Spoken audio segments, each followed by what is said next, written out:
नमस्कार और the deep dive में आपका स्वागत है। आज हम एक ऐसे आइडिया की गहराइयों में उतर रहे हैं जो सुनने में शायद थोड़ा एकेडमिक लगे, लेकिन ट्रस्ट मी, ये दुनिया को देखने का एक बिल्कुल नया चश्मा है।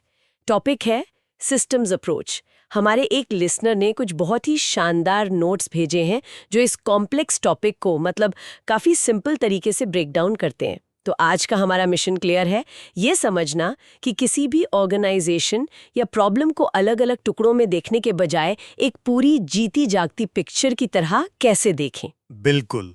ये कोई छोटी मोटी थ्योरी नहीं है, ये एक ग्रैंड मेथोडोलॉजी है, किसी भी चीज को समझने का एक पावरफुल फ्रेमवर्क। एग्जैक्टली और ये मिशन जरूरी इसलिए है क्योंकि ये सिर्फ मैनेजमेंट स्टूडेंट्स के लिए नहीं है, ये एक प्रैक्टिकल टूल है। हम अक्सर घटनाओं को आइसोलेटेड देखते हैं, सेल्स गिर गई, एम्प्लॉय छोड़कर चला गया, प्रोजेक्ट डिले हो गया। ये अप्रोच हमें सिखाती है कि इन डॉट्स को कनेक्ट कैसे करें। ये बताती है कि कोई भी चीज, लिटरली कोई भी चीज अकेले काम नहीं करती। Okay, let's unpack this. तो फिर शुरू कहाँ से करें? मेरे लिए सबसे सरप्राइजिंग फैक्ट जो इन नोट्स में था वो थी इसकी शुरुआत। मुझे लगा था ये मैनेजमेंट या सोशियोलॉजी से आया होगा, पर इसकी जड़ें तो जीव विज्ञान में है। हाँ, बायोलॉजी में। लडविग वॉन बर्टलैंडफी नाम के एक बायोलॉजिस्ट ने सबसे पहले इसकी बात की थी। ये थोड़ा अजीब नहीं है? ये अजीब लगता है, पर असल में बहुत लॉजिकल है। बर्टलैंडफी जीवित ऑर्गेनिजम्स को स्टडी कर रहे थे, जैसे एक सेल या एक जानवर। उन्होंने देखा कि आप एक जानवर को उसके पार्ट्स में नहीं समझ सकते। आप दिल, दिमाग, फेफड़े सबको अलग अलग रखकर ये नहीं जान सकते कि वो जिंदा कैसे है। जिंदा रहने का राज उनके आपसी जुड़ाव में है, उनके इंटरैक्शन में है। तो उन्होंने सोचा, क्या ऑर्गेनाइजेशन, क्या समाज बिल्कुल भी ऐसे ही जीते जागते ऑर्गेनिजम्स की तरह नहीं है? बिल्कुल। और यहीं से सिस्टम्स अप्रोच का जन्म हुआ। Wow, that reframes everything. तो एक सिस्टम की बेसिक डेफिनेशन क्या हुई फिर? नोट्स में लिखा है, अलग अलग हिस्सों का एक समूह जो एक संगठनात्मक लक्ष्य को प्राप्त करने के लिए मिलकर काम करता है। हाँ, ये तो काफी सिंपल लगता है। जैसे एक कार। बिल्कुल, कार एक परफेक्ट स्टार्टिंग एग्जाम्पल है। इंजन, पहिए, स्टीयरिंग, ब्रेक्स, ये सब अलग अलग पार्ट्स हैं। लेकिन जब तक वो मिलकर गाड़ी चलाने के कॉमन गोल के लिए काम न करें, तब तक वो सिर्फ मेटल का ढेर है। पर यहाँ एक की डिस्टिंक्शन है जो सोर्सेज में हाईलाइट किया गया है। ये एक थियरी नहीं, एक अप्रोच है। राइट, ये पॉइंट मुझे भी बहुत इंटरेस्टिंग लगा। थियोरी और अप्रोच में क्या फर्क है? देखिए, एक थ्योरी अक्सर एक कंक्लूजन देती है, एक तरह का अगर तो। जैसे अगर आप इंसेंटिव्स बढ़ाएंगे तो प्रोडक्टिविटी बढ़ेगी। ये एक स्पेसिफिक प्रेडिक्शन है। लेकिन एक अप्रोच एक कंक्लूजन नहीं है, वो एक लेंस है, एक चश्मा है। ये आपको क्या सोचना है ये नहीं बताता, बल्कि कैसे सोचना है इसका एक ढांचा देता है। ये कहता है, जब भी किसी प्रॉब्लम को देखो तो उसके पार्ट्स को देखो, उनके बीच के कनेक्शंस को देखो और उस पूरे सिस्टम पर बाहरी दुनिया के असर को देखो। समझ गए। तो ये हमें जवाब नहीं देता, बल्कि सही सवाल पूछने में मदद करता है।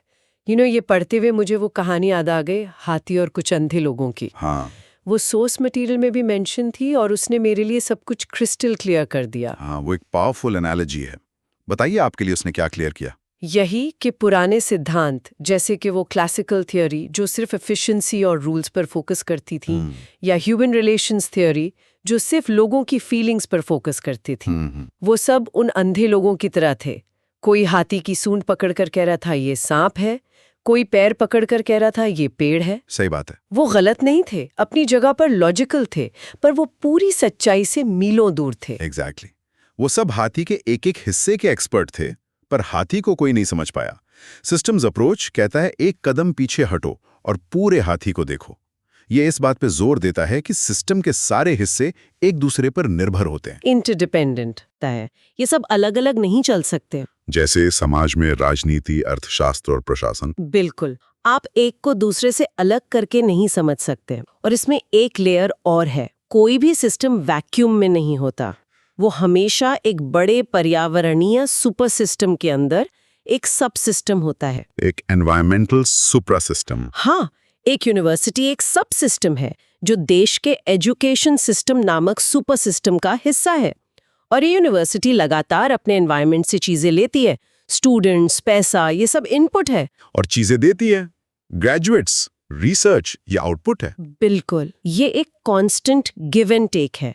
तो इसका मतलब ये हुआ कि कोई भी ऑर्गेनाइजेशन एक शांत तालाब की तरह स्टेबल नहीं हो सकता। वो हमेशा एक बहती हुई नदी की तरह है जिसमें लगातार पानी आ भी रहा है और जा भी रहा है। सही पकड़ा। इसी से जुड़ा कॉन्सेप्ट है डायनामिक इक्विलिब्रियम, यानी गतिशील संतुलन। ये बैलेंसिंग एक्ट है ना? ये एक नॉन स्टॉप बैलेंसिंग एक्ट है और ये अप्रोच मानती है कि change is the only constant. बदलाव ही एकमात्र स्थिर चीज है। बिल्कुल। और ये बदलाव सोर्सेस के मुताबिक दो जगहों से आ सकता है। एक है एंडोजेनिक, यानी सिस्टम के अंदर से आने वाला बदलाव, जैसे कंपनी ने एक नई इंटरनल पॉलिसी बनाई। हाँ, और दूसरा है एक्सोजेनिक, मतलब सिस्टम के बाहर से, एनवायरनमेंट से आने वाला बदलाव। जैसे सरकार ने कोई नया टैक्स लॉ लागू कर दिया या मार्केट में कोई नया कॉम्पिटिटर आ गया। बिल्कुल। और एक सिस्टम इन बदलावों पर कैसे रिएक्ट करता है, यहीं से कहानी और ड्रामेटिक हो जाती है। हाँ, यहीं पर वो कॉन्सेप्ट आता है जिसने मुझे सबसे ज्यादा फैसिनेट किया, एंट्रोपी। ये फिजिक्स का टर्म है पर यहां इसका मतलब बहुत गहरा है। ये एसेंशियली विनाश की शक्ति है, केओस की तरफ बढ़ने की नेचुरल टेंडेंसी। सही कहा। और सोर्सेज इसे दो हिस्सों में बांटते हैं। पहला है पॉजिटिव एंट्रोपी। पॉजिटिव सुन के लगता है कि ये कुछ अच्छा होगा, पर यहां इसका मतलब उल्टा है। पॉजिटिव एंट्रोपी का मतलब है केओस, बिखराव, डिसऑर्गेनाइजेशन और आखिर में सिस्टम की मौत। जब कोई ऑर्गेनाइजेशन बाहरी बदलावों को अडेप्ट नहीं कर पाता तो वो धीरे धीरे इररेलेवेंट हो जाता है, बिखरने लगता है। वो पॉजिटिव एंट्रोपी की तरफ जा रहा है। जैसे कि कोडैक जो डिजिटल कैमरास के बदलाव को अडेप्ट नहीं कर पाया और खत्म हो गया, या नोकिया जो स्मार्टफोन्स की वेव को नहीं पकड़ पाया। ये पॉजिटिव एंट्रोपी के क्लासिक एग्जांपल्स हैं। Perfect examples. और इसका ऑपोजिट है नेगेटिव एंट्रोपी। इसका मतलब है इंटीग्रेशन, ऑर्डर और सर्वाइवल। एक हेल्दी सिस्टम का अल्टीमेट गोल यही होता है, पॉजिटिव एंट्रोपी से लड़ना और नेगेटिव एंट्रोपी बनाए रखना। इन सिंपल वर्ड्स, कियोस से लड़कर ऑर्डर बनाए रखना। हाँ, हर ऑर्गेनाइजेशन, हर लिविंग बीइंग असल में कियोस के खिलाफ एक जंग लड़ रहा है। वाओ, कियोस के खिलाफ एक जंग। ये तो किसी भी टीम मीटिंग को सोचने का एक बहुत ड्रामेटिक तरीका है। तो सवाल ये है कि सिस्टम ये जंग जीतता कैसे है? वो इसे होम्योस्टेसिस के थ्रू करता है। ये भी बायोलॉजी से आया हुआ आइडिया है। हाँ, जैसे जब हमें गर्मी लगती है तो हमारे शरीर को पसीना आता है ताकि बॉडी टेम्परेचर नॉर्मल हो जाए। ये एक ऑटोमेटिक बैलेंसिंग मैकेनिज्म है। इसी तरह एक हेल्दी ऑर्गेनाइजेशन में भी होम्योस्टैटिक क्वालिटीज होती हैं। जब मार्केट में कोई गड़बड़ होती है तो वो नेचुरली खुद को एडजस्ट करके बैलेंस रिस्टोर करने की कोशिश करता है। इसके लिए रेगुलेटेड एडेप्टेशन की जरूरत होती है। बिल्कुल। यानी ये सोच समझकर एक कंट्रोल तरीके से बदलावों के साथ तालमेल बिठाना। और यहाँ एक और कमाल का आइडिया है जो ओल्ड मैनेजमेंट थिंकिंग को पूरी तरह पलट देता है, इक्विफाइनैलिटी। इसका मतलब है कि मंजिल एक हो सकती है पर रास्ते कई हो सकते हैं। बिल्कुल। ये फ्रेडरिक टेलर के वन बेस्ट वे के साइंटिफिक मैनेजमेंट आइडिया पर सीधा हमला है। टेलर कहते थे कि हर काम को करने का सिर्फ एक ही सबसे अच्छा तरीका होता है। सिस्टम्स अप्रोच कहता है नॉनसेंस। नॉनसेंस। आप एक ही प्रॉफिट गोल को मार्केटिंग बढ़ाकर भी अचीव कर सकते हैं, प्रोडक्शन कॉस्ट घटाकर भी कर सकते हैं, या कोई नया प्रोडक्ट लॉन्च करके भी कर सकते हैं। Context is king. एक ही मंजिल तक पहुंचने के कई रास्ते हैं। जरा सोचिए, ये मैनेजर्स को कितनी फ्रीडम और फ्लेक्सिबिलिटी देता है। ये तो है। वैसे सोर्स में एक नाम बार बार आता है, सी वेस्ट चर्चमैन। इनका क्या कंट्रीब्यूशन था? हाँ, चर्चमैन ने इस अप्रोच को एक बहुत ही डिटेल्ड और कह सकते हैं प्रैक्टिकल फ्रेमवर्क दिया। उन्होंने ही इसे बायोलॉजी लैब से निकालकर बोर्ड रूम तक पहुंचाने में मदद की। उन्होंने बताया कि इस लेंस का इस्तेमाल करके आप असल दुनिया की कॉम्प्लेक्स प्रॉब्लम्स जैसे अर्बन प्लानिंग या हेल्थ केयर मैनेजमेंट को कैसे देख सकते हैं। उन्होंने इसे एक एब्स्ट्रैक्ट आइडिया से एक यूजेबल टूल बनाया। राइट। तो अगर हम इसकी हिस्ट्री देखें तो ये 1950s और 60s में एडमिनिस्ट्रेटिव थ्योरी का एक मेन स्ट्रीम हिस्सा बना। पर क्या इसके बीच पहले से मौजूद थे? सोर्सेज में चेस्टर बर्नार्ड और हर्बर्ट साइमन का जिक्र है। हाँ, क्या ये लोग प्रोटो सिस्टम्स थिंकर्स थे? एक तरह से कह सकते हैं। वो पूरी तरह से सिस्टम्स अप्रोच की भाषा नहीं बोल रहे थे, लेकिन उनके आइडियाज में इसकी झलक थी। बर्नार्ड का योगदान संतुष्टि संतुलन का आइडिया कि एम्प्लॉयज ऑर्गेनाइजेशन को अपना योगदान देते हैं और बदले में संतुष्टि पाते हैं। मतलब मेहनत और समय के बदले सैलरी और रिकग्निशन। हाँ, ये एक लेन देन है, एक सिस्टम ही तो है। और हर्बर्ट साइमन के डिसीजन मेकिंग के 3 स्टेजेस, इंटेलिजेंस मतलब जानकारी जमा करना, डिजाइन यानी विकल्प बनाना, और चॉइस एक को चुनना। Input, processing, output. एग्जैक्टली। ये एक सिंपल सिस्टम का मॉडल ही तो है। बिल्कुल। तो ये आइडियाज हवा में तैर रहे थे, सिस्टम्स अप्रोच ने बस इन सबको एक कोहेरेंट फ्रेमवर्क में बांध दिया। और जैसे जैसे ये विचार डेवलप हुआ, दो तरह के सिस्टम्स के बीच का फर्क बहुत क्लियर हो गया, जो आज भी बहुत रेलेवेंट है। Close systems versus open systems. बंद बनाम खुली व्यवस्थाएं, ये सुनने में ही बहुत इंट्यूटिव लगता है। क्लोज सिस्टम क्या हुआ? एक किला? Perfect analogy.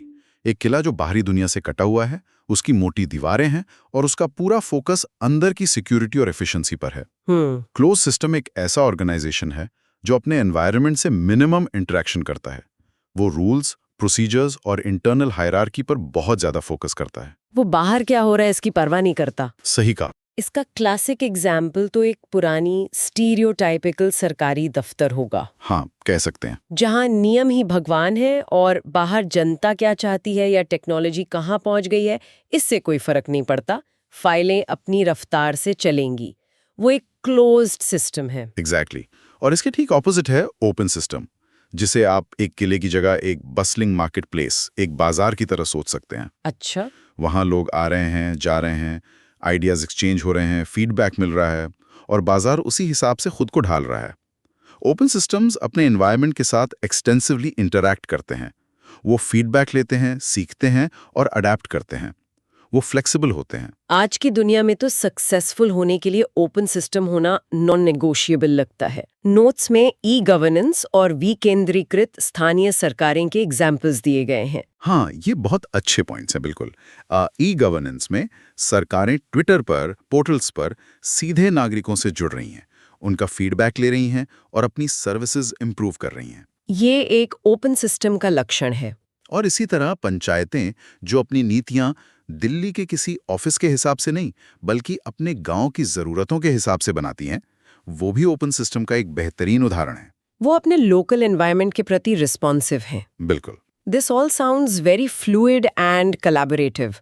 पर इससे मेरे मन में एक सवाल उठता है, अगर सब कुछ इतना इंटरकनेक्टेड और फ्लेक्सिबल है, तो फिर बॉस का क्या होता है?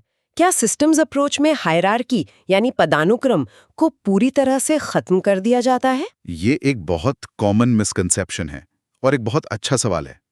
इसका जवाब है नहीं।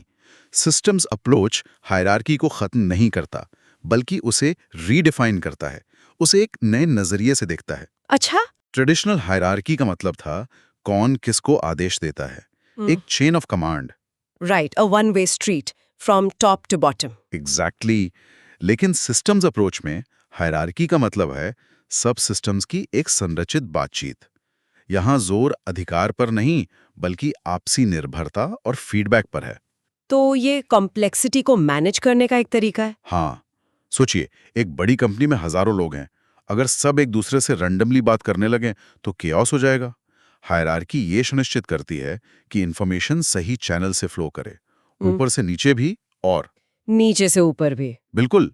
ये फीडबैक लूप को मैनेज करने का एक स्ट्रक्चर है, सिर्फ ऑर्डर्स देने का नहीं। तो अगर हम इस पूरी चर्चा को समेटें, तो कुछ बड़े यादगार नगेट्स क्या होंगे? मुझे लगता है पहला और सबसे बड़ा नगेट ये है कि हर ऑर्गेनाइजेशन केओस के खिलाफ एक जंग लड़ रहा है।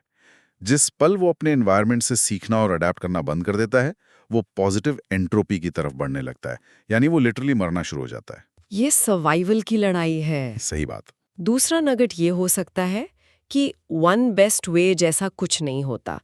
मंजिल तक पहुंचने के हमेशा कई रास्ते होते हैं। इक्विफिनैलिटी। एक फ्लेक्सिबल और ओपन अप्रोच ही आपको बदलते एनवायरनमेंट में जिंदा रख सकती है। Rigidness is death. और तीसरा, जो आज की दुनिया के लिए सबसे रेलेवेंट है, वो है क्लोज सिस्टम से ओपन सिस्टम की तरफ का शिफ्ट। चाहे वो बिजनेस हो या गवर्नेंस, सक्सेस का राज बाहरी दुनिया के लिए अपने दरवाजे और खिड़कियां खुली रखने में है। Feedback is a gift. बेहतरीन। तो कुल मिलाकर सिस्टम्स अप्रोच सिर्फ एक थियोरी नहीं है, बल्कि दुनिया को इंटरकनेक्टेडनेस के एक लेंस से देखने का तरीका है। ये हमें याद दिलाता है कि हम सब एक बड़े जाल का हिस्सा हैं और एक धागे को खींचने से पूरा जाल हिल जाता है। बिल्कुल। और इसी सोच को आगे बढ़ाते हुए मैं हमारे लिसनर के लिए एक सवाल छोड़ना चाहूंगा जो सीधे उन सोर्सेज की आत्मा से निकलता है। प्लीज। हमने बात की कि सिस्टम गतिशील संतुलन बनाकर जिंदा रहते हैं, यानी वो अपने एनवायरनमेंट के बदलावों के साथ तालमेल बिठाते हैं। लेकिन अगर हर संगठन अपने पर्यावरण के साथ इंटरैक्ट करने वाला एक सिस्टम है, तो क्या होता है जब टेक्नोलॉजी, एआई या जलवायु परिवर्तन जैसे कारकों के कारण वो पर्यावरण खुद ही अभूतपूर्व एक्सप्लोसिव गति से बदल रहा हो? उस तूफानी रफ्तार के साथ तालमेल बिठाने के लिए गतिशील संतुलन की हमारी पुरानी समझ को कैसे विकसित होना होगा?